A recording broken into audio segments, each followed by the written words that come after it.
Hello everyone. आज हम ancient history के एक बहुत ही इम्पोर्टेंट टॉपिक को डिस्कस करने वाले हैं। जैसा कि थंबनेल से ही आपको पता चल गया होगा कि आज हम 16 महाजनपद और उनकी राजधानियों को ट्रिक के साथ याद करने की कोशिश करेंगे। 16 महाजनपद और उनकी राजधानियाँ एक थोड़ा ट्रिकी क्वेश्चन रहते हैं। ये जो टॉपिक है वो काफ़ी प्रिवलेंट रहा है पिछले कई एग्जाम्स में देखा जाए तो, और एंशिएंट हिस्ट्री का टॉपिक इम्पोर्टेंट है, तो इसी से आज हमने इस पे एक वीडियो बनाने की कोशिश की है। अगर आप इसको अच्छे से देखेंगे वीडियो को थोड़ा सा फोकस करके, तो यहाँ से आपका 1 नंबर पक्का अगर क्वेश्चन आया एग्जाम्स में।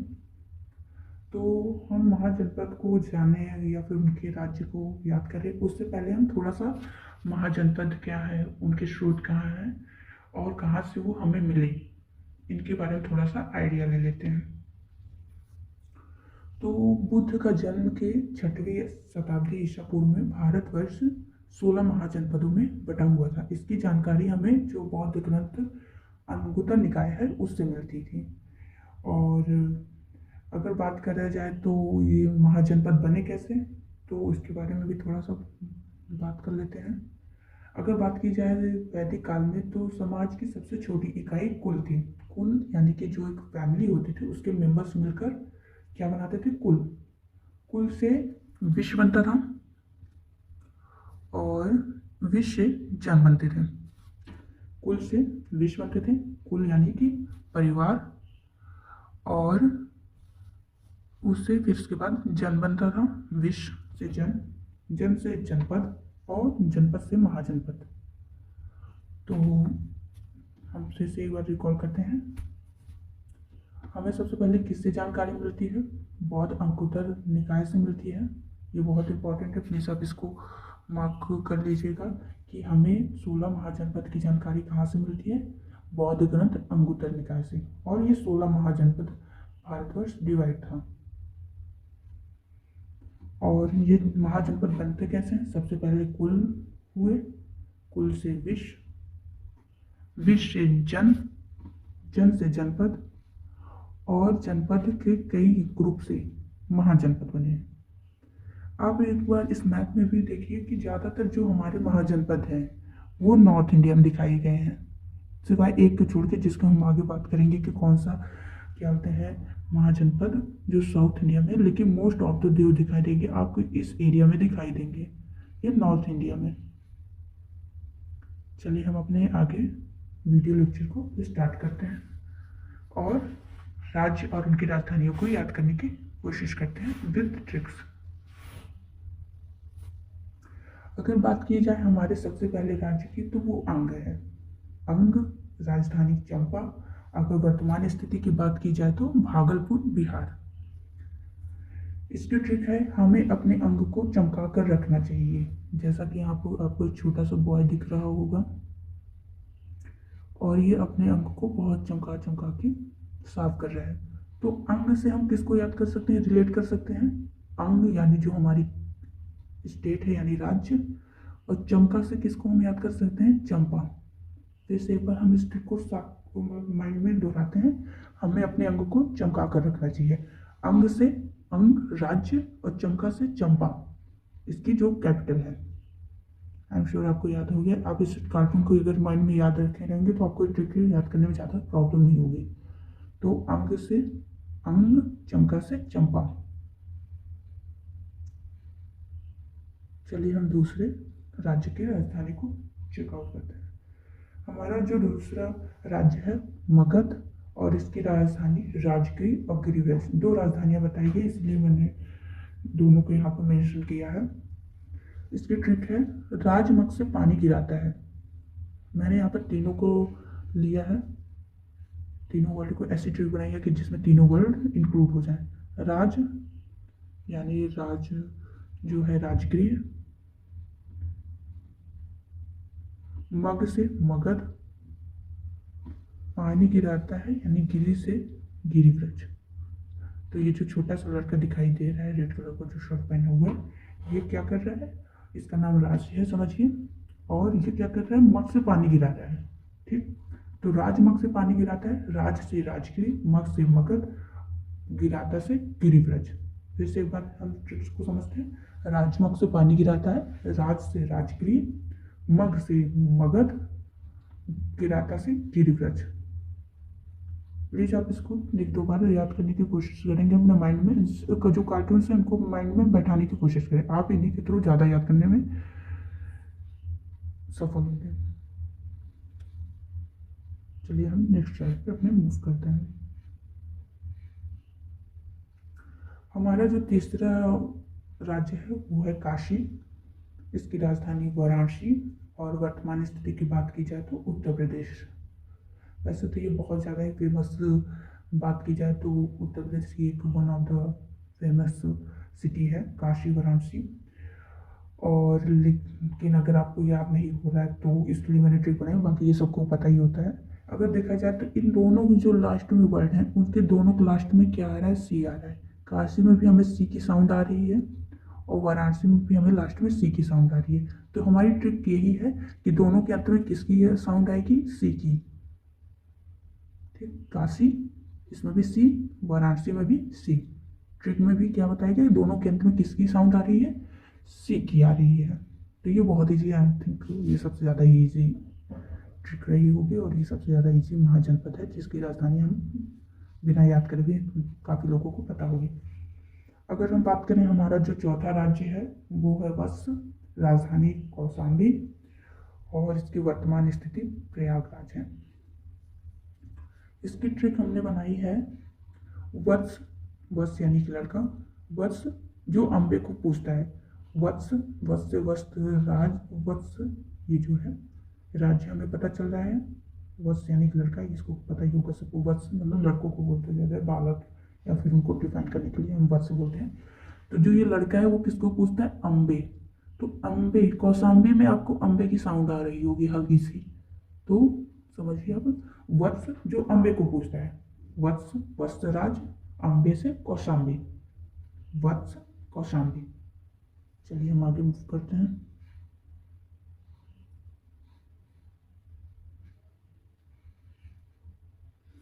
हमारे छठा जो राज्य है वो है वज्जी। राजधानी इसकी हमें वैशाली बताई गई है और इसकी वर्तमान स्थिति की भी बात की जाए तो मुजफ्फरपुर, दरभंगा, बिहार राज्य। इसके लास्ट में वज्जी में जी आ रहा है, ठीक, और वैशाली में शाली आ रहा है। तो हमारी ट्रिक है, जी और साली दोनों बाहर से आए हैं। जी और साली, जी से वज्जी और हमारा ये जो वैशाली का साली, ये वैशाली से साली, ठीक, जी से हमारा वज्जी और साली से वैशाली। और बाहर से भी आप याद कर सकते हैं, बिहार। कहाँ से हमारी लोकेशन बता रहा है वो, बिहार से। तो हमारी ट्रिक क्या है, जी और साली दोनों बाहर से आए हैं। जी से वज्जी और साली से वैशाली।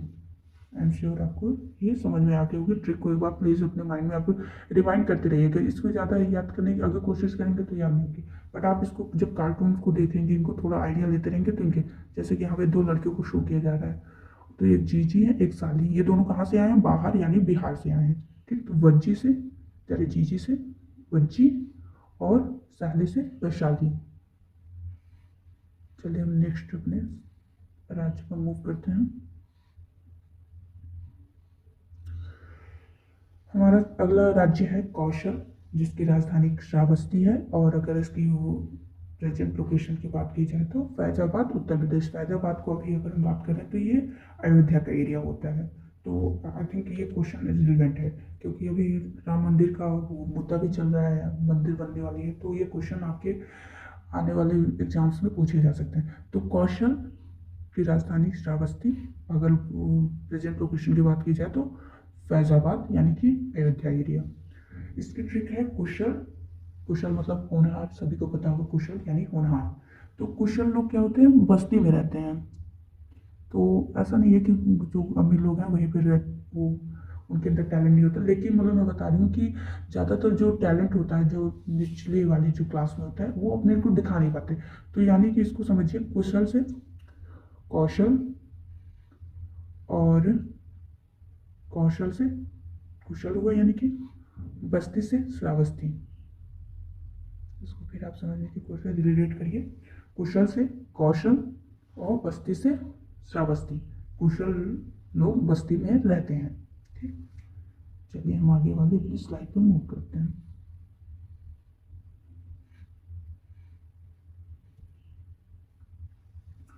अगला राज्य है हमारा कंबोज, जिसकी राजधानी हमें मालूम है हाटक, और वर्तमान स्थिति इसकी भी बात की जाए तो ये भी उत्तर प्रदेश में। तो ज़्यादातर आपको दिख ही रहे होंगे कि उत्तर प्रदेश में ही है, क्योंकि जियोग्राफिकली जो ये लैंड एरिया है, तो यहाँ पे जो एग्रीकल्चर की प्रोडक्शन होती थी वो काफ़ी ज़्यादा अच्छे से होती थी। तो अगर हम बात करें इसकी ट्रिक की, हमें बोझ हटाते रहना चाहिए। ठीक, कंबोज, बोझ साउंड आ रहा है, बोझ कंबोज, हटाते से हाटक, हमें बोझ हटाते रहना चाहिए। जैसे कि कार्टून दिख रहा है, इसमें क्या है, एक बोझ लिया है, तो इसको क्या चाहिए, हमें अपने सर से बोझ हटाते रहना चाहिए। कंबोज से बोझ, हटाते से हाटक। आई एम श्योर आपको ये समझ में आ गया होगा। चलिए हम अपने दूसरे राज्य पे मूव करते हैं। हमारा जो दूसरा राज्य है, दूसरा यानी कि 8वां अवधि का बात की जाए तो कुरु, इसकी राजधानी इंद्रप्रस्थ, और इसका वर्तमान एरिया की बात की जाए लोकेशन की, तो ये वर्तमान दिल्ली में है। कुरु, अगर मैं बात करूँ तो जो महाभारत में कौरव वंश थे उनकी जो राजधानी थी या फिर जो उनका एरिया था वो कुरु में आता था, और उनकी राजधानी इंद्रप्रस्थ हुआ करती, जहाँ पांडव निवास करते थे। इसकी ट्रिक भी बहुत सिंपल है। इसकी ट्रिक है इंद्र के गुरु कुरु। ये बहुत ईजी है, मतलब बहुत ज़्यादा ही छोटी है ट्रिक, और इसको आप अच्छे से याद कर सकते हैं। इंद्र के गुरु, इंद्र के गुरु कुरु। ठीक, इंद्र के गुरु, इंद्र से इंद्रप्रस्थ, गुरु, इंद्र के गुरु कुरु, कुरु से कुरु, इंद्र के गुरु कुरु। चलिए हम अपने नेक्स्ट स्लाइड पर मूव करते हैं। अगला राज्य है हमारा मत्स्य, और इसकी कैपिटल हमें पता है विराटनगर। वर्तमान स्थिति की बात की जाए तो ये अभी जयपुर राजस्थान में है। तो इसकी ट्रिक है, विराट मस्त खेलता है। विराट कैसा खेलता है, मस्त खेलता है। सभी को पता है कि विराट बहुत मस्त खेलता है। अभी हाल में तो बहुत अच्छा इन्होंने परफॉर्मेंस दी है वर्ल्ड कप में। तो विराट कैसा खेलता है, मस्त खेलता है। विराट से विराटनगर, और मस्त से मत्स्य। समझिए आप, विराट मस्त खेलता है, सभी को पता है। विराट से विराटनगर, मस्त से मत्स्य नगर, यानी कि जो मत्स्य राज था वो। चलिए हम आगे बढ़ते हैं।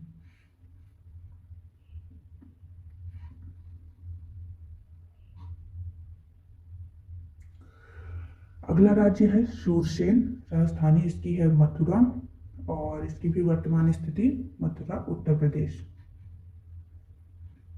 इसकी ट्रिक है सुर मधुर होना चाहिए। मतलब कि सुर मतलब आवाज़, हर मतलब कि हर किसी की आवाज़ कैसी होनी चाहिए, मधुर होनी चाहिए।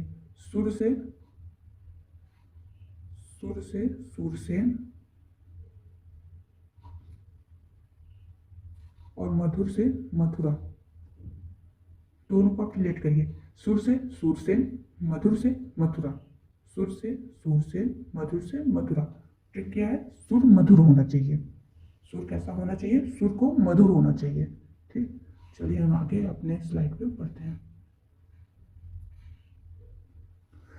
अगला राज्य है अश्मक, इसकी राजधानी है पोटली या फिर पोटन। वर्तमान स्थिति इसकी बात करें तो ये गोदावरी नदी का जो क्षेत्र रहता है वहां पे है, यानी कि दक्षिण भारत।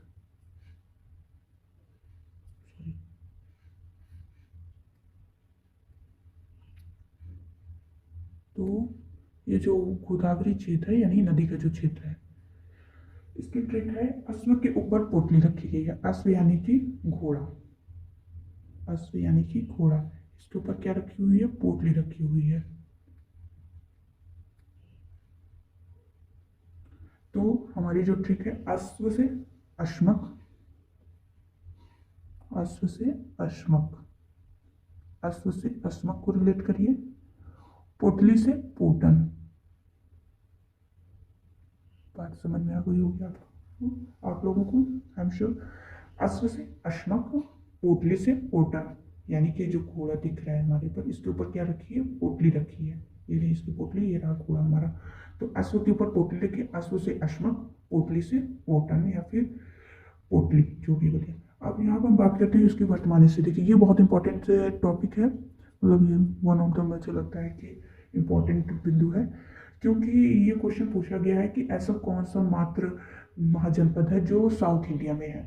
तो मैंने जैसा कि बताया कि ज़्यादातर नॉर्थ इंडिया में ही है, लेकिन यही अकेले एक ऐसा महाजनपद है ये जो कि हमारे साउथ इंडिया में, मतलब कि इसकी लोकेशन है। तो प्लीज़ आप इसको माइंड में रखिए कि ऐसा कौन सा है जो साउथ इंडिया में पूछा गया है और अभी है। तो उसकी हम जो राजधानी है उसकी कोटली है और वो राज्य हमारा अशमक है। ठीक, चलिए हम आगे बढ़ते हैं।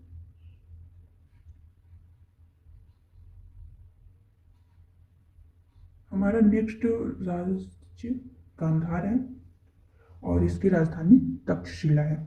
अगर ये बात की जाए तो इस पर भी पूछा जाता है कि ऐसा कौन सा महाजनपद है जो अब भारत के बाहर है। तो ये भी क्वेश्चन पूछा गया है। तो जो गांधार राज्य है वो अभी हमारा कहाँ पे है, पाकिस्तान, यानी कि आउट ऑफ इंडिया है। जैसे मैंने कहा ना, ऊपर वाले में क्या है कि पूछते हैं कि ऐसा कौन सा महाजनपद है जो साउथ इंडिया में है, तो हम आंसर देंगे अशमक। लेकिन अगर हम बात करेंगे कि ऐसा कौन सा महाजनपद जो आउट ऑफ इंडिया है, वो हमारा गांधार रहेगा। ठीक, तो इसकी राजधानी गांधार की तक्षशिला। और इसकी ट्रिक की बात की जाए तो शिला, शिला पर धार तेज करो। चाकू दिखाई दे रही है, शिला मानी पत्थर पे। तो अगर हम चाकू को अगर हम पत्थर पर घिसे तो उसकी क्या हो जाएगी, उसकी धार तेज हो जाएगी। तो शिला पे धार तेज करो, यानी कि अगर चाकू को पत्थर पर हम घिसेंगे तो उसकी धार क्या हो जाएगी, तेज हो जाएगी। शिला से हमारा फिर तक्षशिला, शिला से हमारा तक्षशिला और धार से गांधार, दोनों को रिलेट करने की कोशिश कीजिए। शिला से तक्षशिला और धार से गांधार। जो शिला पर धार तेज करो, यानी कि जो ये चाकू है इसको अगर हम पत्थर पर घिसे तो इसकी धार तेज हो जाएगी। शिला पत्थर, यानी कि शिला से तक्षशिला और धार से गांधार। चलिए हम नेक्स्ट स्लाइड पे मूव करते हैं। हमारा नेक्स्ट राज्य है मल्ल। इसकी राजधानी है कुशीनगर या फिर कुशावती। वर्तमान स्थिति इसकी देवरिया उत्तर प्रदेश है। इसकी ट्रिक की बात की जाए तो कुश्ती के खेल में लोग एक दूसरे को मसल देते हैं, जो कि बात सही है कि अगर कुश्ती मतलब कि आम लोगों का खेल नहीं होता, ये काफ़ी बहादुर लोगों का खेल होता है, क्योंकि लोग एक दूसरे को सच में मसल देते हैं मतलब कि उसको मिट्टी में बहुत ज़्यादा रौंद देते हैं, ऐसा समझिए। तो कुश्ती से कुशीनगर, सॉरी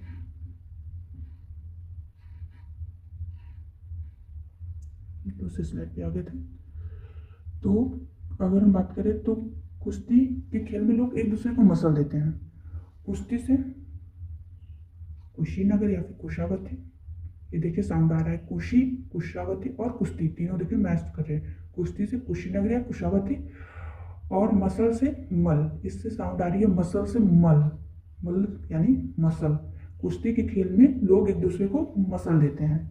एक बार ट्रिक को फिर से, कुश्ती के खेल में लोग एक दूसरे को मसल देते हैं। कुश्ती से कुशीनगर या फिर कुशावती और मसल से मल। ठीक, आगे हम बढ़ते हैं अपने नेक्स्ट राज्य की तरफ। हमारा नेक्स्ट राज्य है पांचाल, जिसकी राजधानी है काम्पिल और अहिच्छत्र। वर्तमान इसकी लोकेशन बात की जाए तो बरेली उत्तर प्रदेश, यानी वो जो उत्तर प्रदेश का बरेली या फिर फर्रुखाबाद इधर जो एरिया है, इसमें हमारा महाजनपद जो आता था पांचाल वो स्थित था।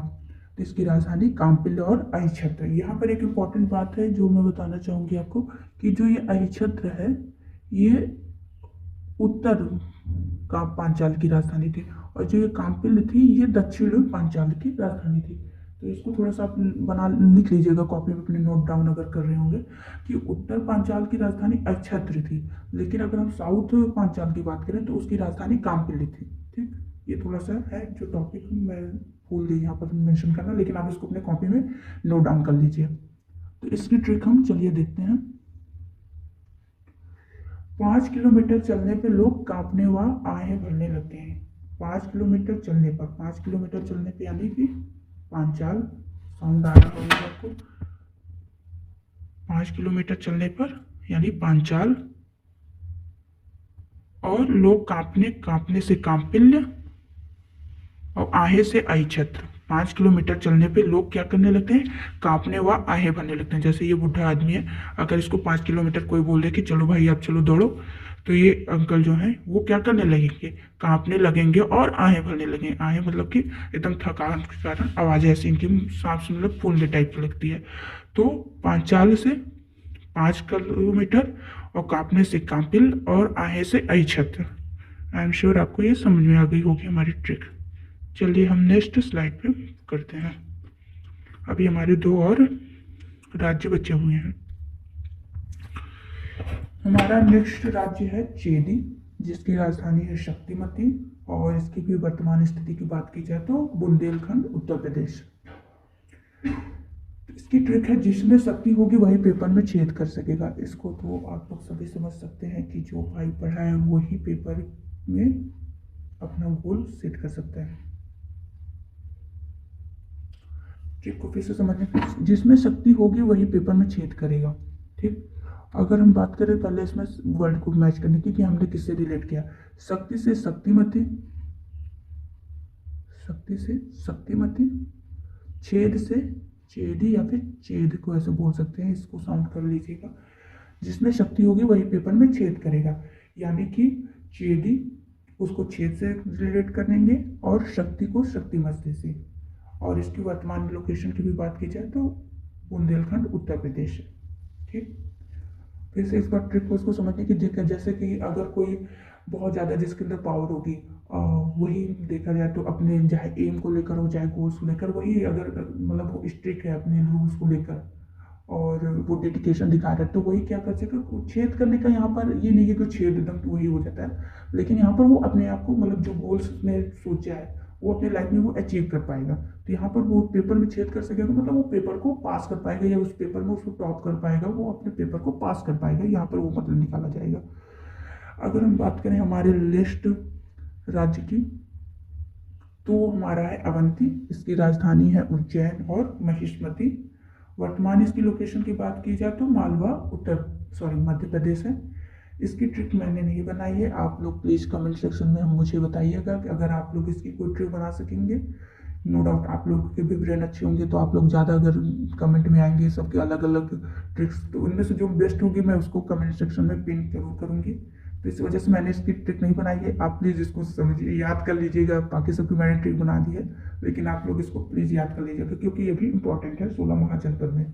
ऐसा नहीं है कि कोई भी एक राज्य ये है कि जिसको हम छोड़ सकते हैं और इसको हम ज़्यादा फोकस कर सकते हैं। तो इसकी राजधानी को हम बात करते हैं अवंती, जो कि मध्य प्रदेश में है। मध्य प्रदेश का मालवा एरिया, उज्जैन इसकी क्या है, राजधानी थी, उज्जैन या फिर महिष्मती। तो प्लीज़ आप इसको याद करिए। तो जैसा कि गाइस आपने देखा कि हम लोगों ने 16 के 16 महाजनपदों व उनकी राजधानियों को अभी देखा, और उनको ट्रिक भी देखी कि कैसे हम उनको रिलेट करेंगे। अगर क्वेश्चन आ गया मतलब एग्जाम में, तो ट्रिक के थ्रू कैसे उनको रिलेट करेंगे। अब चलते हैं हम, कुछ मैंने इंपॉर्टेंट बिंदु रखे हैं उस पर हम बात कर लेंगे, क्योंकि ऐसा नहीं है कि एग्जाम से में सिर्फ आपको राज्य पूछेगा और आप उसकी राजधानी बताएंगे। कुछ मतलब ऐसे भी टॉपिक्स होते हैं, कुछ महत्वपूर्ण बिंदु होते हैं जिनको हमको याद करना जरूरी होता है। क्या पता वो आपसे राजधानी ना पूछे, कुछ उससे महाजनपद के बारे में ही कुछ इंपॉर्टेंट चीज़ पूछ ले। चलिए हम अपने महत्वपूर्ण बिंदु पर चर्चा करते हैं। तो अगर बात की जाए तो पूरे महाजनपदों में सबसे शक्तिशाली कौन सा महाजनपद था, वो मगध था।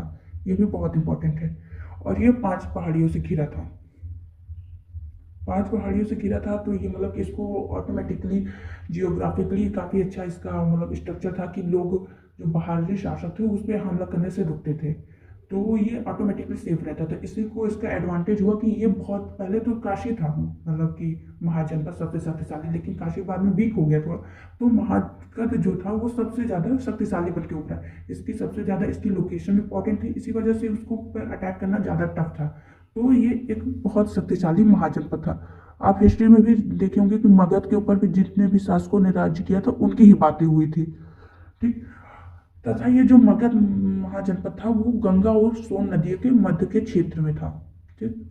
तो इसकी जो कि मैंने बताया कि पहले ज़माने में सारा चीज़ डिफाइन करता था कि कौन से राज्य में कितना ज़्यादा एग्रीकल्चर प्रोडक्शन हो रहा है, और जितना ज़्यादा प्रोडक्शन होगा उतना ही ज़्यादा। तो जैसा मैंने कहा कि गंगा और सोन की नदियों के मध्य में जो क्षेत्र था वो वहाँ पे था। तो हमें पता है कि जो पिछले कई मतलब कि पुराने ज़माने में बात की जाए तो जो एग्रीकल्चर प्रोडक्शन होता था उससे भी डिफाइन होता था कि कौन सा राज्य कितना ज़्यादा शक्तिशाली होगा, कितना ज़्यादा धनी होगा। तो हम जानते हैं कि गंगा जो क्षेत्र है, तराई क्षेत्र, वो बहुत ज़्यादा एग्रीकल्चर के लिए इम्पॉर्टेंट है, अभी भी है। तो नो डाउट कि अगर एंशिएंट टाइम्स की बात की जाए तो तभी वो बहुत ज़्यादा अपनी इंपॉर्टेंस रखते थे। तो इसी वजह से मगध को सबसे ज़्यादा शक्तिशाली बनने के 2-3 कारण मैंने बता दिए कि पहली बात तो इसका लोकेशन बहुत अच्छा था, प्लस ये जहाँ पे ये जो सिचुएटेड था वो काफ़ी फर्टाइल लैंड पे था, इसी वजह से मगध काफ़ी शक्तिशाली राज्य था। चलिए हम अपने नेक्स्ट महत्वपूर्ण बिंदु की बात करें कि जो काशी महाजनपद था वो अपने वस्त्रों के लिए प्रसिद्ध था, ठीक। काशी जो महाजनपद था वो अपने वस्त्रों के लिए प्रसिद्ध था, क्योंकि यहाँ पर हैंडमेड कपड़े बनते थे, तो वो बहुत ज़्यादा फेमस थे। यहाँ से भी इनका जो टेक्सटाइल था वो काफ़ी उस समय बूम करी थी, मतलब एंशिएंट टाइम्स में। तो इसको भी आप थोड़ा सा याद कर सकते हैं, ये इंपॉर्टेंट है, मैंने इसलिए इसको नोट डाउन कर लिया है। काशी अपने वस्त्रों के लिए प्रसिद्ध था। और चलिए हम तीसरी बात करते हैं, ये ज़्यादा बहुत ज़्यादा इंपॉर्टेंट है, मतलब कि मुझे लगता है इसको आपको ज़रूर ही नोट डाउन कर लेना चाहिए कि जो ऐसे बाकी ऐसे कौन से महाजनपद थे जो गणतंत्रात्मक थे, ठीक। जैसा कि हम जानते हैं 16 महाजनपद थे। तो जो महाजनपद थे वो 2 भागों में ऐसे देखा जाए तो उनको रूल करने के आधार पर उनको 2 भागों में डिवाइड किया जाता है, एक राजतंत्रात्मक और एक गणतंत्रात्मक। राजतंत्रात्मक मतलब जहाँ पे जो राजा रहेगा वो वंशानुगत होगा, या फिर कोई अगर बाहरी हमला करके आया तो वो राजा बनेगा। लेकिन अगर गणतंत्रात्मक की बात की जाए तो जहाँ पर लोगों ने, जैसे हम अभी प्रेजेंट में इलेक्ट करते हैं अपने सबसे ज़्यादा मतलब उच्च अधिकारी को, या फिर जो हम पे शासन करेगा, तो वैसे ये जो 2 महाजनपद थे वज्जी और मल, ये जो दोनों क्या थे, गणतंत्रात्मक थे। गणतंत्रात्मक मतलब इनका जो नेता होगा वो इन्हीं के बीच में चुन कर आएगा, ऐसा नहीं कि किसी ने हमला कर दिया तो वही पे बनेगा। ये बहुत ज़्यादा इंपॉर्टेंट है कि ऐसे कौन से महाजनपद थे जो क्या होते हैं गणतंत्रात्मक थे, तो उनका नाम क्या है, वज्जी और मल, ये जिसको जरूर याद रखी रहिएगा।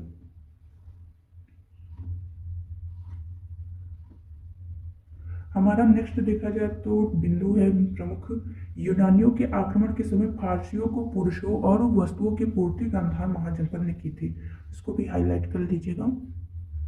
तो चूंकि क्या हुआ कि यूनानी यानी कि जो ये ग्रीक्स लोग थे, वो जब भारत पे हमला करने के लिए आए थे तो पहले तो उन्हें पर्शियन से लड़ना पड़ा। तो पर्शियन की हेल्प किसने की थी, वो गांधार महाजनपद ने की थी। गांधार महाजनपद ने क्यों की थी इसको भी समझने की आप कोशिश करिए, क्योंकि मैंने आपको बताया था कि जो गांधार महाजनपद था वो भारत के बाहर है, पाकिस्तान एरिया में और थोड़ा अफगानिस्तान एरिया में है। तो और जो पर्शियन से यानी कि अगर प्रेजेंट में बात की जाए तो ईरान, तो इन्होंने क्या किया था, ग्रीक से लड़ने के लिए जितने भी मतलब कि सैनिकों की ज़रूरत मिली थी और जो भी उनको इसेंशियल सामग्री की ज़रूरत पड़ी थी वो किसने फुलफिल किया था, गांधार ने किया था। तो इसको भी आप थोड़ा सा समझ सकते हैं, ये भी इम्पोर्टेंट ही है।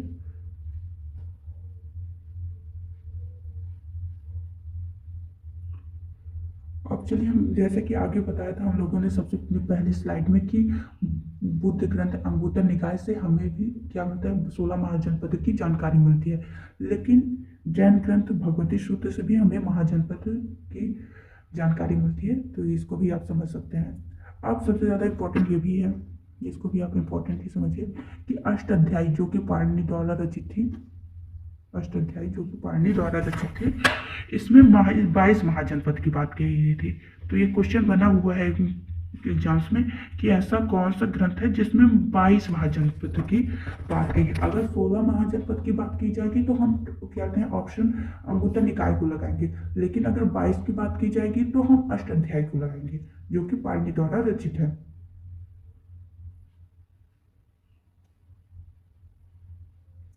अगर बात की जाए तो हम देखें कि महाजनपद बने कैसे, क्योंकि उस समय राजा और महाराजा लोग बहुत ज़्यादा शक्तिशाली हो गए थे।